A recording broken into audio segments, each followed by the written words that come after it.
Hello everyone, नमस्कार। Mirror of common year series के अंतर्गत आज हम लोग बात करने वाले हैं वॉइस के बारे में। वॉइस को पढ़ने से पहले एक बार आप सबों से ये रिक्वेस्ट है कि जाकर के जितने भी टेंस के बारे में सारे के सारे कॉन्सेप्ट पढ़ाए गए थे उस पर जितने भी क्वेश्चंस हमने करवाए हैं उन सब को एक बार पूरा फिर से रिवीजन कर लीजिएगा ताकि वो चीज़ें अच्छे से क्लियर हो जाए, ठीक है। क्योंकि वॉइस पढ़ने का मतलब ही है कि आपको टेंस का स्ट्रक्चर पूरी तरह दिमाग में फिट होने ही चाहिए, ठीक है ना।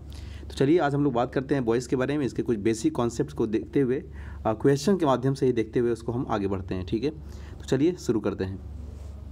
इसका PDF आपको हमारे Telegram channel @English by Mantu Sir इसको ज्वाइन कर लीजिएगा। यहाँ से आपको इसका PDF मिल जाया करेगा, ठीक है।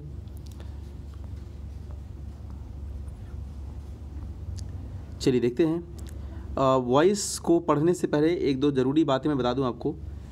देखिए, एक्टिव और पैसिव में मेन डिफरेंस क्या है, थोड़ा सा मैं चर्चा कर लेता हूँ केवल, है ना। एक्टिव और पैसिव में अगर कोई पूछे कि क्या मेन डिफरेंस है, तो एक्टिव का मतलब क्या होता है कि अगर कोई भी सब्जेक्ट सेंटेंस लिखा हुआ है इस फॉर्म में, सब्जेक्ट वर्ब और ऑब्जेक्ट के फॉर्म में, ठीक है। क्योंकि वैसे वर्ब विदाउट ऑब्जेक्ट का तो आप वॉइस की बात कर ही नहीं सकते, ठीक है ना। तो बिना जैसे सब्जेक्ट वर्ब और ऑब्जेक्ट के फॉर्म में दिया हुआ है, ठीक है। तो ये हो गया आपका एक्टिव फॉर्म, मान लिया जाए कि सेंटेंस ऐसे लिखा हुआ है। इसका पैसिव आप जानते हैं कि आप क्या करते हैं, ऑब्जेक्ट को पहले इधर ले आते हैं, ठीक है, एज अ सब्जेक्ट ये काम करता है आपका।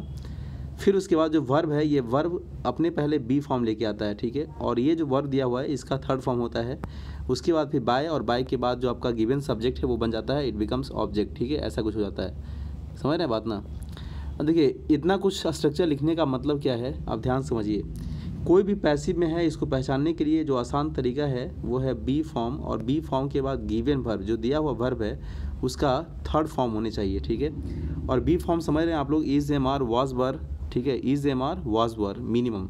इसके अलावा बी होता है खुद, बीन होता है और बीइंग होता है। ये 8 वर्ब हैं। इसके बाद अगर वर्ब का थर्ड फॉर्म दिया रहेगा, यानी पास्ट पार्टिसिपल फॉर्म दिया रहेगा, ठीक है, तो आप उसी को क्या बोलेंगे, पैसिव वॉइस में बोलेंगे, ऐसा आप ठीक है कह सकते हैं। देखिए, अक्सर लोग ये मानते हैं कि सर बाय के बाद किसी न किसी एजेंट का होना ज़रूरी है, मतलब अगर ये रहेगा दिया हुआ तो हम इसको वॉइस पहचान लेंगे। लेकिन आजकल के सेंटेंसेस में बाय का यूज़ किया रहेगा ऐसी संभावना बहुत कम बनती है। जैसे मान लीजिए हम ऐसा कहें अ लेटर इज़ रिटन, ठीक है, केवल इतना कहा कि हम स्टॉप हो गए, ठीक है। चलिए, सेंटेंस को हमने यहीं स्टॉप कर दिया, आगे हम बाय नहीं लिखे या फिर ऐसा, ठीक है। तो आप बताइए क्या ये सेंटेंस एक्टिव में है या पैसिव में है, इसकी पहचान कैसे करेंगे। यहाँ तो बाय प्लस एजेंट दिया ही नहीं है, तो यहाँ पहचान करने का यही तरीका है, ठीक है, कि बी फॉर्म के बाद जहाँ भी वर्ब का थर्ड फॉर्म दिख जाए वो सेंटेंस पैसिव में होगा, ऐसा माना जाएगा, ठीक है, ध्यान रखिएगा। चलिए, तो पैसिव पहचानने तरीका समझ गए। अगर हिंदी के अर्थ को निकाल के अगर समझना चाहते हैं तो उसके लिए भी एक आसान तरीका मैं ये बता दूं आपको कि जब भी कोई सेंटेंस एक्टिव में होता है तो एक्टिव का मतलब वहाँ पे ने बताता है, क्योंकि आप पढ़े होंगे बचपन में। कर्ता, एक्टिव का मतलब क्या होता है, जहाँ सब्जेक्ट मेन होता है, हेड होता है, ठीक है। और सब्जेक्ट मीन्स व्हाट, कर्ता, जिसको हिंदी में बोलते हैं कर्ता, ने पढ़े होंगे आप लोग, तो इसलिए यहाँ पे ने। पैसिव का मतलब क्या होता है, पैसिव में जहाँ पर सब्जेक्ट तो काम नहीं करता है बल्कि उस सब्जेक्ट पर रिसीव होता है एक्शन, ठीक है, यानी मेन हमारा जो एक्शन जिसको हम ऑब्जेक्ट बोलते हैं, ठीक है। तो यहाँ को यानी कर्म को पढ़े होंगे, तो कर्ता ने कर्म को, इसीलिए पैसिव में को होगा और एक्टिव में ने। जैसे राम ने रावण को मारा, तो यहाँ ने है एक्टिव में। रावण को मारा गया, आगे स्पष्ट करिए या नहीं करिए वो अलग बात है, बट रावण को मारा गया sentence will be in passive, ठीक है, ध्यान रखिएगा। जैसे मैंने इंग्लिश पढ़ाया एक्टिव, मुझको पढ़ाया गया पैसिव, ठीक है। मैंने पत्र लिखा, पत्र को लिखा गया, समझ रहे बात ना। मैंने आम खाया एक्टिव, आम को खाया गया पैसिव, ठीक है। तो ये होता है। मैंने मोबाइल खरीदा, मोबाइल को खरीदा गया पैसिव, ठीक है ना। तो कहने का सेंस ये है कि जहाँ भी ने रहेगा वो एक्टिव में होगा, जहाँ पर को रहेगा पैसिव में होगा। ये ने और को की बात हम इसलिए बता रहे हैं क्योंकि अगर आप वॉइस का कॉमन ईयर सॉल्व जब करेंगे, जैसे हम लोग क्वेश्चन देखेंगे, तो वहाँ पे क्या होता है कि कॉमन ईयर सॉल्व करने के लिए आपको इन सब बेसिक जो स्टेटमेंट है जहाँ से आप इस चीज़ों को हिंदी करके समझ सकते हैं, इसकी काफ़ी नीड पड़ सकती है, ठीक है, ध्यान रखिएगा। चलिए, जैसे हम देखते हैं क्वेश्चन के माध्यम से समझते हैं आगे। Any step that the centre takes to establish peace and harmony in the country will be appreciate, ठीक है। तो any step that the centre, सही है, सेंटर यहाँ सिंगुलर था इसलिए टेक्स दिया है, सही है। टू एस्टैब्लिश है ना, peace and harmony in the country will be appreciate. अभी आपने पढ़ा कि पैसिव का मतलब ही होता है, जैसे यहाँ मॉडल्स दिया है, तो मॉडल्स के बाद जानते हैं बेस फॉर्म होता है बी होता है, ठीक है, V1 होता है। फिर आपने ये पढ़ा कि पैसिव पहचानने का मतलब होता है बी के बाद वर्ब के थर्ड फॉर्म आने चाहिए, पैसिव पहचानने का मतलब ये होता है।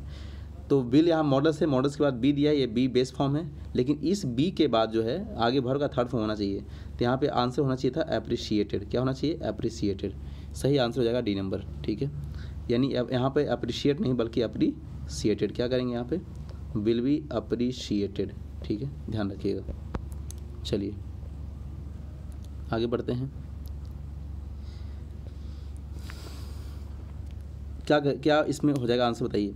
The policeman who were on duty in this area were discovered 2 drug addicts. ध्यान समझिएगा, हमारा सब्जेक्ट यहाँ क्या है? The policeman. हम सब्जेक्ट को ऐसे ब्रेक करके लिख सकते हैं पूरे सेंटेंस को। द पुलिसमैन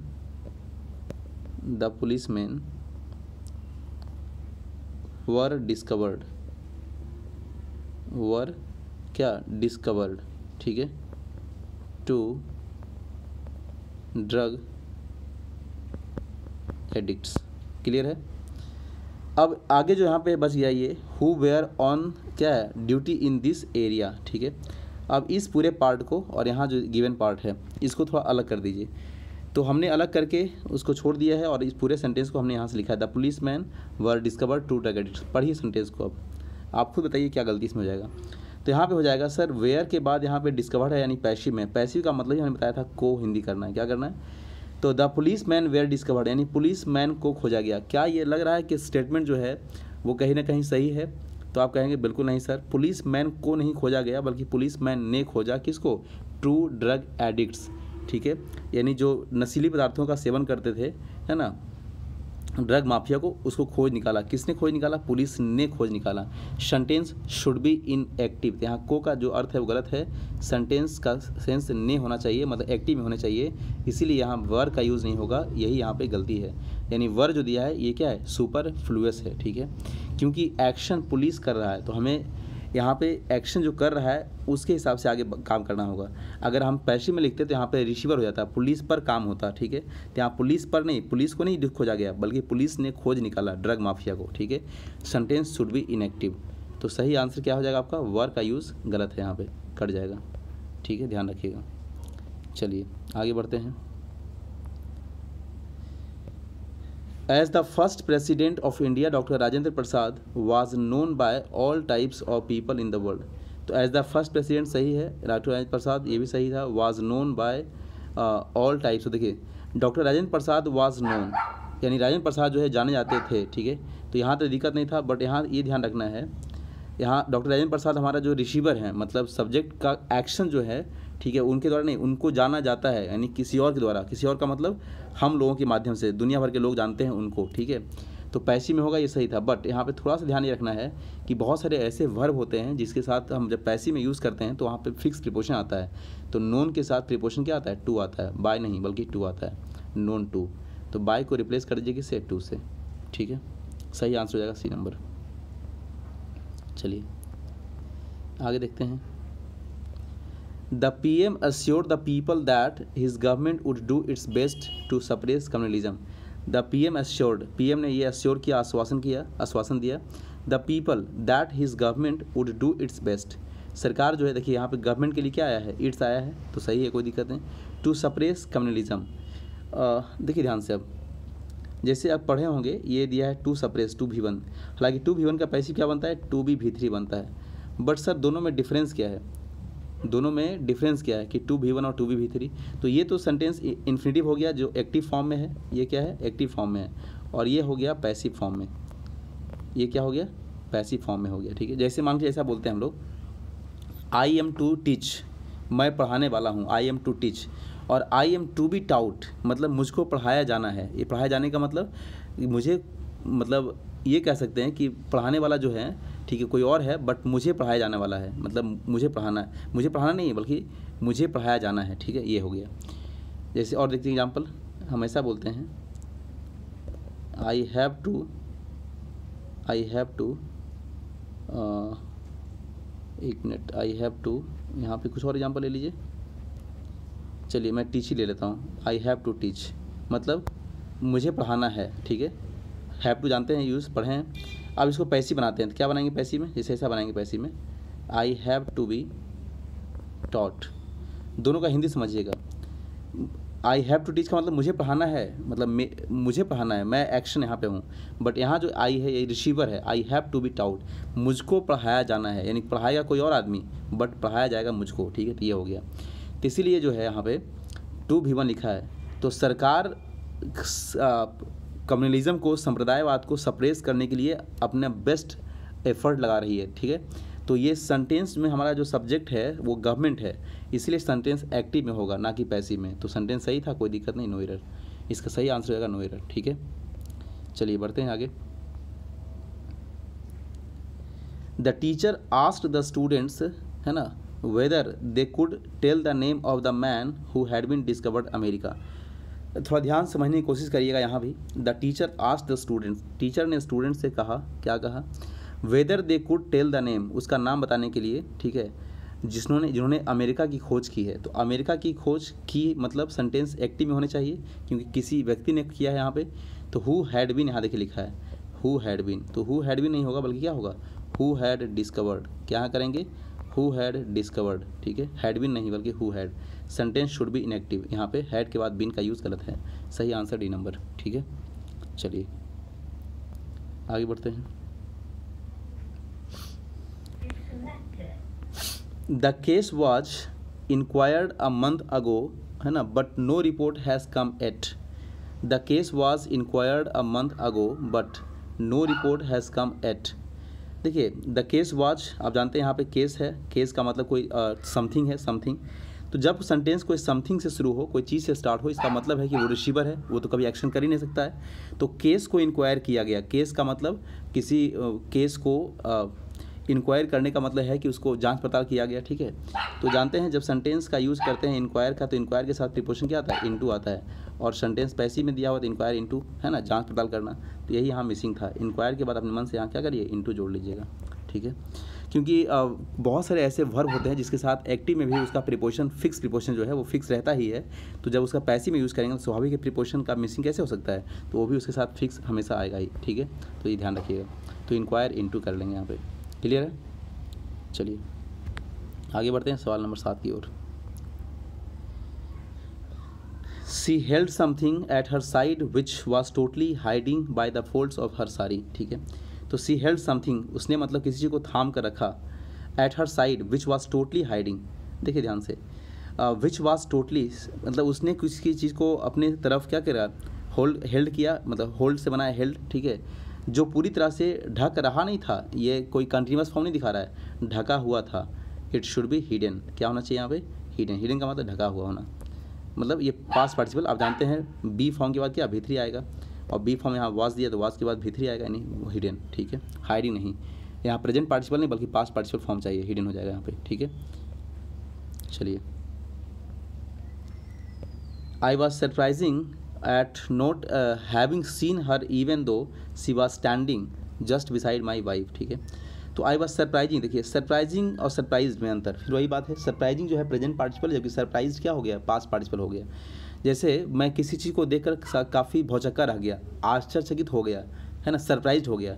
तो I am surprised eight something बोलते हैं ऐसा ना, आई एम सरप्राइजिंग एट नहीं बोलते, आई एम सरप्राइज्ड एट बोलते हैं। तो यही आई वॉज सरप्राइजिंग नहीं बल्कि आई वॉज सरप्राइज्ड, क्या यहाँ बोलेंगे, I was surprised, I was surprised eight, ठीक है। तो एट तो फिक्स है ही दिया हुआ, तो यहाँ पे प्रेजेंट पार्टिसिपल नहीं बल्कि पास्ट पार्टिसिपल हो जाएगा, सरप्राइज्ड एट हो जाएगा। सही आंसर है ए नंबर, क्लियर है।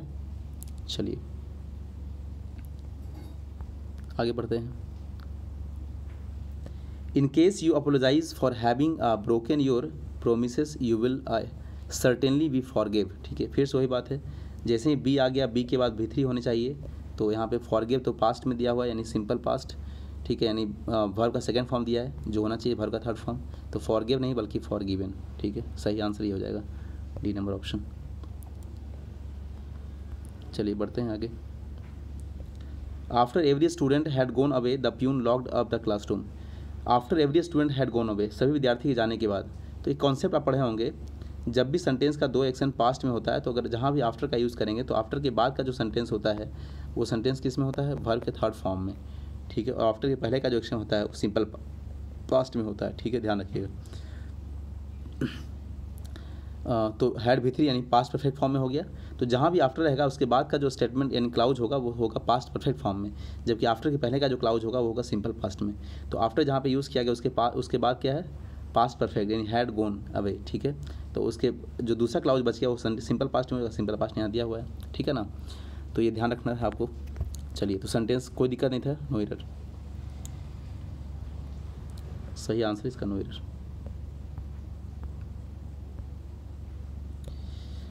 चलिए, इसका भी एक नियम पढ़े हैं, ध्यान से मैं बता देता हूँ आपको। याद करिए, कंडीशनल सेंटेंस टेंस पढ़ाए थे आपको, इसलिए बोले टेंस का वीडियो देख लीजिएगा आप लोग। E plus subject plus had plus V3, अगला जो क्लाउज होता है वो क्या होता है, subject plus would have plus V3, ये होता है। इस सेंटेंस को आप इन्वर्जन के फॉर्म में लिख सकते हैं, ऐसे लिख सकते हैं, had plus subject plus V3, ठीक है, ऐसा लिख सकते हैं आप लोग। क्लियर है। अब यहाँ पे एक बात थोड़ा समझिए ध्यान से इन चीज़ों को। जैसे had the police not reached here, है ना, on time, I would have killed by the robbers. तो आई वुड हैव किल्ड नहीं, ये तो स्टेटमेंट सही लिखा हुआ है, मतलब कंडीशन जो यहाँ पे था कंडीशन सेंटेंस में तो सही लिखा हुआ है, बट चूंकि यहाँ बाय द रॉबर्स कर दिया है तो बाय के बाद एजेंट है, मतलब सेंटेंस पैसिव में होना चाहिए। ऐसा भी करा है कि उसको रॉबर्स द्वारा मारा गया, तो यहाँ पैसिव में होना चाहिए। तो पैसिव में कैसे होगा, पैसिव में यहाँ होने के लिए क्या चाहिए बताइए। तो वुड हैव दिया है, वुड हैव के बाद V3, तो यहाँ पे आप बिन जोड़ दिए अपने मन से, क्या जोड़िए, been, would have been, would have been, ठीक है, किल्ड बाय द रॉबर्स। चलिए, क्लियर है, आगे बढ़ते हैं।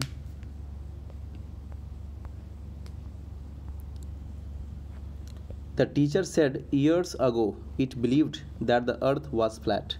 देखिए ध्यान से, जैसे बोलते हैं ऐसा माना जाता है कि, ठीक है, तो क्या बोलते हैं इंग्लिश में, इट इज़ बिलीव्ड दैट, ऐसा माना जाता है कि, ऐसा माना जाता था कि, तो इट वॉज बिलीव्ड दैट। तो वॉज बिलीव्ड है चाहे इज़ बिलीव्ड हो, ठीक है, दोनों सेंटेंस का जो फॉर्म है वो क्या है, पैसिव में है, क्योंकि ऐसा माना जाता है कि, ऐसा माना जाता था कि, ठीक है, तो पैसिव में। तो जब यहाँ पे बिलीव्ड दिया है तो ऐसा माना जाता था कि अर्थ जो है फ्लैट था, ठीक है, तो यहाँ क्या करेंगे, वही बी फॉर्म मिसिंग है, यानी वॉज कर दीजिए अपने मन से, इट वॉज बिलीव्ड, ठीक है। चलिए, सही आंसर हो जाएगा बी नंबर। आगे बढ़ते हैं। We have not been informed about the death of our beloved leader and torch bearer, ठीक है। तो we have not been informed, हमें इन्फॉर्म नहीं किया गया था, ठीक है। देखिए पैसिव में, पैसिव का मतलब समझिए, पैसिव का मतलब हमेशा को, इसलिए मैंने आपको हिंदी में बता दिया आपको। We have not been informed मतलब हमको, यानी हम लोगों को इन्फॉर्म नहीं किया गया था, ठीक है, about the death of our beloved leader, जो हमारे प्रिय नेता थे उनकी मृत्यु का समाचार हम लोगों को नहीं मिला, मतलब हमें इन्फॉर्म नहीं किया गया, ठीक है ना। तो पैसिव में कोई दिक्कत नहीं, नो एरर, यहाँ भी हो जाएगा नो एरर, ठीक है। हमने नहीं इन्फॉर्म किया होता तो एक्टिव में, बट हम लोगों को नहीं किया गया, उनकी मृत्यु का समाचार नहीं बताया गया, तो पैसिव में। They were kindly requested to attend the seminar in which lectures on the evils communalism were to be delivered। देखिए were to be delivered, जैसे आप पढ़े हैं was were के बाद आता है to be one, ऐसा होने वाला था। जैसे I was to go मतलब मैं जाने वाला था, ठीक है। They were to study, वो पढ़ने वाले थे, ऐसा बोलते हैं ना। तो टू भी वन है तो एक्टिव में है, लेकिन टू भी V3 जब हो जाएगा पैसिव में, तो ये सेंटेंस तो यहाँ पे पैसिव में लिखा गया है यहाँ पे, ठीक है। बट एक क्या समझिए, जब सेंटेंस को हम पैसिव में यूज़ करते हैं ऑलरेडी, तो ऑलरेडी पैसिव जब एक्टिव में लिखते हैं तो एक्टिव में हम क्या जोड़ते हैं, प्लीज़ या काइंडली शब्द को यूज़ करते हैं, ठीक है। प्लीज़ या काइंडली शब्द का यूज़ करते हैं जब सेंटेंस एक्टिव में रहता है, और इसके जगह पे जब प्लीज़ या काइंडली रहता है तो उसके लिए हम सेंटेंस जब पैसिव बनाते हैं तो वहाँ अपने मन से क्या करते हैं, रिक्वेस्टेड लगाते हैं। तो जब रिक्वेस्ट हम लगा ही रहे हैं पैसिव में, तो वहाँ पे फिर काइंडली या प्लीज़ शब्द को क्या करते हैं, हम हटा देते हैं, रिमूव कर देते हैं। तो इसलिए यहाँ काइंडली शब्द का यूज़ सुपरफ्लुअस है, सही आंसर ए नंबर हो जाएगा, ठीक है। एक्टिव में आप प्लीज़ या काइंडली लगाने का मतलब आप सेंटेंस के अर्थ को बता रहे हैं कि सेंटेंस किस में है, एक्टिव में है। बट जब उसको पैसिव में चेंज करते हैं तो please and kindly should be removed, उसको आप हटा देते हैं, ठीक है ना। और जब हटाते हैं तो उसकी जगह पे क्या आता है, फिर रिक्वेस्ट आता है, क्योंकि ये डिनोट करने के लिए कि हमने पहले प्लीज़ और काइंडली जो एक्टिव में लिखा था उसी का सेंस दिखा रहा है कि वो रिक्वेस्ट शब्द जो है वो पैसिव में डिनोट कर रहा है, ठीक है। तो ध्यान रखिए, इसलिए पैसिव में कभी भी काइंडली रिक्वेस्ट एक साथ नहीं आता है, ठीक है। चलिए आगे बढ़ते हैं। The headman advised the members of the family to inform the police of the occurrence, ठीक है। आप ये भी जानते हैं कि जब एडवाइस का यूज़ करते हैं, ऑर्डर का यूज़ करते हैं, सजेस्ट का यूज़ करते हैं, तो इन सब के बाद कोई ऑब्जेक्ट, और उस ऑब्जेक्ट के बाद हम लोग इन्फिनिटिव की बात करते हैं। किसकी बात करते हैं, इन्फिनिटिव की बात करते हैं, ठीक है। क्योंकि एडवाइस के बाद, ऑर्डर के बाद, आस्क के बाद, टोल्ड के बाद, इन सब के बाद हम लोग directly without taking an object हम लोग इन्फिनिटिव आगे यूज़ नहीं कर सकते, लेकिन जब ऑब्जेक्ट आएगा तो आप इन्फिनिटिव का यूज़ करिएगा, ठीक है। ये तो हुआ एक कंडीशन। इसका दूसरा कंडीशन ये होता है कि अगर हम एडवाइस का या ऑर्डर का या आस्क का या टोल्ड का जो भी वर्ब है, ठीक है, जिसका मतलब किसी को आदेश देने के अर्थ में आ रहा है, कहने के अर्थ में आ रहा है, ठीक है, तो वैसे कंडीशन में अगर हम चाहें तो वहाँ पे क्या कर सकते हैं, वहाँ पे हम ये कर सकते हैं कि इन सब का पैसिव में यूज़ करेंगे। जब पैसिव में यूज़ करेंगे तो विदाउट टेकिंग ऑब्जेक्ट उसके साथ क्या आएगा, डायरेक्ट इन्फिनिटिव आएगा। जैसे हमेशा कहें, मान लिया जाए हमेशा कहें बी एडवाइज्ड, ठीक है, बी लिखने का मतलब समझ जाते होंगे आप लोग। तो बिना ऑब्जेक्ट का हम इसके साथ ऑब्जेक्ट नहीं लगाएंगे, अब आप डायरेक्ट क्या यूज़ करेंगे, इन्फिनिटिव यूज़ करेंगे। जैसे I was advise to go outside, मुझे सलाह दिया गया बाहर जाने के लिए। I was ordered to seat here, मुझे आदेश दिया गया यहाँ बैठने के लिए, ठीक है। तो ये बात यहाँ पे हो गया। तो यहाँ तो एक्टिव में है, सही है। और उसके बाद ऑब्जेक्ट भी है the members of the family, उसके बाद फिर इन्फिनिटिव भी है टू इन्फॉर्म द पुलिस, कोई दिक्कत नहीं था, तो नो एरर। सही आंसर क्या हो गया, नो एरर, ठीक है। चलिए देखते हैं आज के इस पूरे सेशन का लास्ट क्वेश्चन क्या है। क्लियर है। By whom was he helped, अब सेंटेंस बाय हुम यानी इसका एक्टिव हु से स्टार्ट हुआ होगा तो बाय हुम बना यहाँ पे, वाज ही हेल्प्ड, सही है। When he seriously bounded by, देखिए यहाँ भी जब बाय टेररिस्ट लिखा है इसका मतलब पैसिव में है, जब पैसिव में है क्या हो जाएगा, ही वाज सीरियसली बाउंडेड, यहाँ वाज मिसिंग है, he was seriously bounded, C number, मतलब उसको घायल कर दिया गया था, ठीक है। तो सही आंसर सी नंबर हो जाएगा पैसिव में। तो होपफुली कि आपको ये पहला एपिसोड वॉइस का अच्छे से क्लियर हो गया होगा, ठीक है। चलिए मिलते हैं इसके अगले एपिसोड में, बहुत बहुत धन्यवाद।